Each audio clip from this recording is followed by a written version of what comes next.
Rings for me. Yeah, that was yeah, I don't think you can ever expect me to do that little Tom Hanks impression again going forward, but you get to light up the snow globe too, which is like a nice little feature too, which makes this item even more valuable. Yet to open this one up too. And the other item I got was a set of postcards featuring some promotional artwork from the movie, as well as like shots from the actual movie, like the one in the middle where they go up the mountain and onto the bridge. And the hero boy believing the seeing the conductor for the first time, asking like if he wants to get on or not on the train. Now it's also worth believing too that the Puffing Billy Railway in December they used to do Polar Express themed events, but recently they just lost the license to do so. It's a bit of a shame, really, but I think Warner Brothers didn't want them to continue with the licensing to hold these type of events though. But if you still go over there now and go into like the souvenir shops, everything Polar Express they got there all half price. So you might as well try and get them like the rest of the main stock while they're still there. I also got myself a couple of other postcards. One was a double header, which I'm going over the bridge, which oddly enough was the exact type of train trip I had when I was over there, and a shot of all the three main steam engines side by side. Now, yes, I am aware they do like Thomas the Fiends event there, but however, he wasn't anywhere to be seen. Not even like at the back of the sheds or anything like that. But for memory's sake, yeah, I just had to go and get them too. And yes, if you guys unaware too, there are like some locations which do share the same name as the Thomas Railway Series law. In fact, we actually went from Bellsgrave all the way to Lakeside, which, if you guys don't know already, Lakeside is an actual location on the Scarlorry Railway, and it makes it even more ironic because both the Puffing Billy and the Talclan Railway in Wales are actually both related to each other. They're actually founded by the same chairman, I think it is. Like it's a sister railway, some description for what like one of the guards told me when I was at the railway. But yeah, the more you know, and chances are this the Puffing Billy might be the closest thing I'm ever going to get to traveling to like the Talcon Railway, because due to my sensory issues, I just can't really handle flying. But that's okay. The other two items I got from there is a little pencil like sharpener of an old hand car. I mean, I don't particularly use pencils anymore, but this is pretty self-explanatory. Also, is quite valuable as well. Don't really have like many hand carved merchandise. And the other one is a Polystone chain of the green tank engine, which kind of looks like Oliver in a way. Yeah, I had to get that one too for memory's sake. And I did get a Day Out with Thomas 2024. Yeah, I know this is a bit of a late one, but yeah, I don't have like any merchandise from what I know based upon the Day Out with Thomas events. So now I used to collect a whole bunch of the original Thomas Wooden Railway when I was a kid, primarily like the old 2000s Learning Curve era and like early 2010s.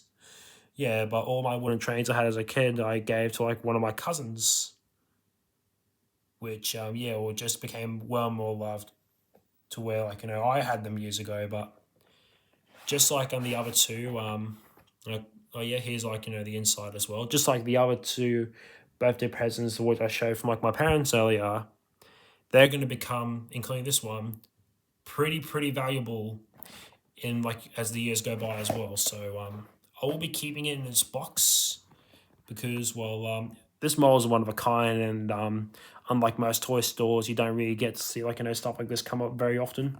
So that's that one. Next one is a present for my sister. It's a little Spider-Man bobblehead. Now, it's made by Funko, the exact same company who creates the pop vinyls, that which everyone knows. However, this is a little sub series of the pop vinyls called the Bubbleheads they put out, and they're a lot more accurate towards whether it be the cartoon or a live action series or movie or something like that. These are part of a Marvel Mystery Minis, I think it's called, and my sister just so happened to get the one with Spider Man. So yeah, that's a nice little present on her behalf. Now I did stop at a JB Hi-Fi too. Now these are the last pickups I got, the last few I should say. Um, these two I actually got from JB Hi-Fi, a couple of Blu-rays. So first one we got is the complete series of Knuckles, or Knuckles Season 1. Like, it's still unknown if Paramount will be greening or developing a second series or anything like that. We don't even know yet if they're working on a Shadow spin-off series or something like that. Spoilers if you haven't seen Sonic Movie 3 already.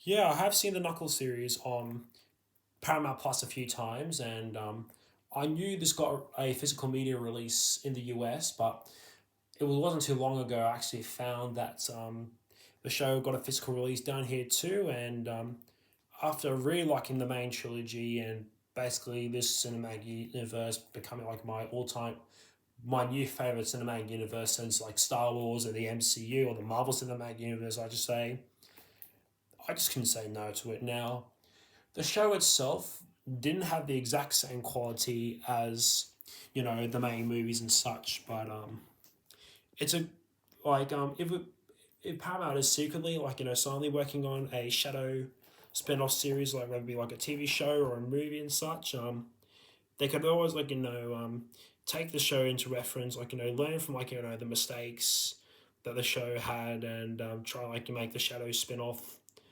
a bit more perfect, or show a bit more perfection, because basically it shares the series does share the exact same flaws that Magic Railroad had.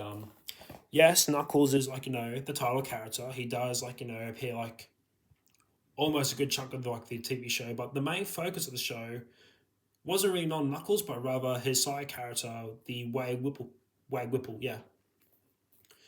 And yeah, a lot of people were a little bit turned off against it, but like I said, Paramount can always learn from their mistakes when they develop a new season or develop a season 2 of Knuckles. I have no idea what they're going to be doing with it exactly, but yeah, Knuckles was also my first introduction to Sonic years ago too, from getting a Macca's dispenser toy when I was younger to actually discovering him for the first time in Mario and Sonic at the Olympic Games of the Wii. Yeah, it was just another item where to myself, I can go home without getting this into in my hands and that. So yeah, can't wait to rewatch it again at some stage soon. And the second last item I should say is The Wild Robot on Blu-ray. Now I did go to see this in the movies last year, and this movie, which is a pretty rare occasion on my behalf, almost made me cry. It really did. Now, DreamWorks have also, thanks to the release of Puss in Boots: The Last Wish back in 2022, they started to take on a new animation style, which is a blend between their traditional 3D animation with a mixture of the distinctive looking stop motion looking animation that Spider-Man into the Spider-Verse movies and that Ninja Turtles movie which came out a few years ago had as well. So this movie had the exact same animation style as Puss in Boots: Last Wish, and it made it feel a little more glamorous to even look at too. Also, DreamWorks will be developing a sequel. A sequel's already in the works to The Wild Robot. Now, it's also based on a series of books, so I wouldn't surprise me if DreamWorks would consider adapting the third book into a movie scale as well, but only time will tell. Also, with Shrek 5 on the horizon too, it's without a doubt they're going to be using the exact same animation style as they did for these two movies, sparking a whole new era in the animation companies journey, really. So yeah, that's that one. Very excited to check it out again for the first time, physical media. And the last item I got here is I did go to Melbourne Aquarium. I got myself a little great white plushie. Now the Melbourne Aquarium itself, it doesn't have the exact same like list of animals like say City Aquarium has, but it still has like amazing features and details. And also, Sydney doesn't have pesto. That's the one that's the one thing I can say about it too. So yeah, I decided to get get that little shark for memory's sake, and also not only like Jaws is one of my all-time favorite movies of all time, but also it's having its 50th anniversary this year too. So yeah, I'm killing two birds with one stone, from my obsession with the movie, let alone celebrating its big milestone as well. So yeah, there's that one. So yeah, that's my entire birthday 2025 birthday pickups and birthday presents as a whole. Thank you guys so much for watching, and I'll see you guys in the next video. Bye.